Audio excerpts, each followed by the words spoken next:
Greetings, weirdlings. I'm Danny Danger, and Wonder Woman is totally bisexual. Here's where I'm getting this. Last week I saw a great PBS Idea Channel episode. Mike Rugnetta talked about fanfic and shipping and representation in their stories. Basically, he said that a lot of fans are creating fanfic to accommodate for the lack of representation in their stories. For example, making two characters who would otherwise be assumedly straight bisexual, like Korra and Asami from The Legend of Korra. This conversation got me thinking about representation, specifically in comic books. And there's one glaring problem that has always stood out to me.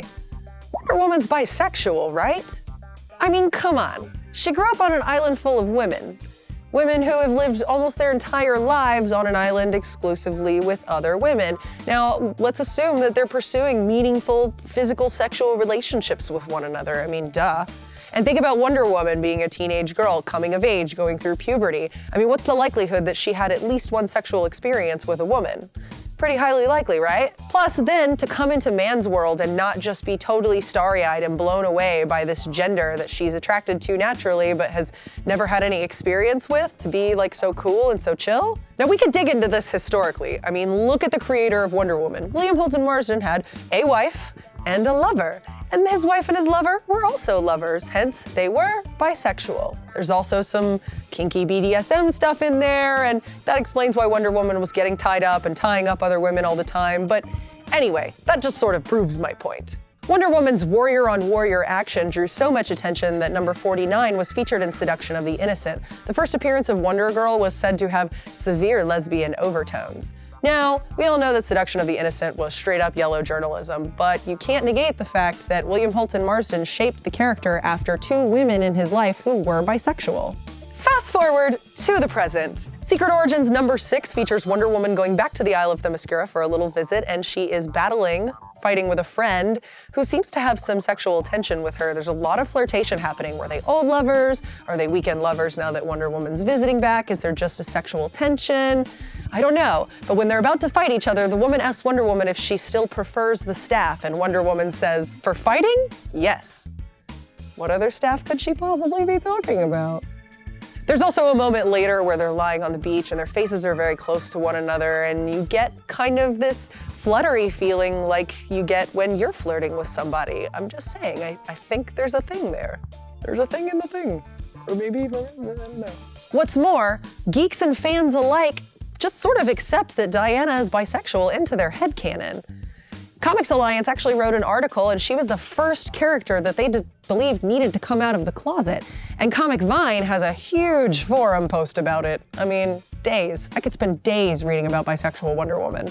This is a really compelling conversation for me because people get very upset when a character's orientation is changed for the sake of giving diversity to a universe or stories. But this is a unique situation where we have an opportunity to not change anything about the character, to just follow her natural progression for who she is and still give some representation out there.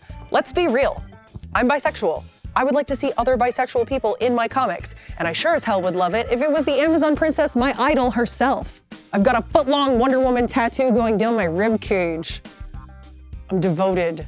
Does this in any way explain my abhorrent hate for Wonder Soups? Does the idea of Clark Kent just ring so antithetical to my love of a gender-blind Amazon rockin' it? Maybe. Or maybe I just hate them because they're terrible together. They're terrible together. I hate it, I hate it, I hate it. I really do feel that passionately about it. Wow, I didn't realize that I felt that. That was kind of cathartic. But I really hate them together for real though.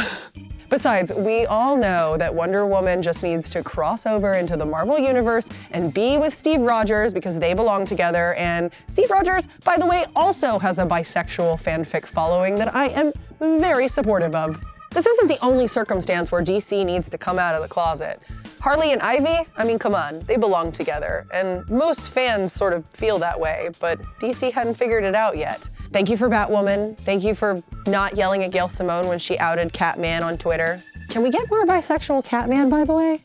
Just like dating, going out, hitting the street, whatever. And we haven't even touched on the fact that Johnny Constantine is bisexual in like, what, 8 years, 10 years? Something like that? Dude likes dudes too. It's cool. Definitely not the weirdest thing about him. I think this all really comes back down to representation.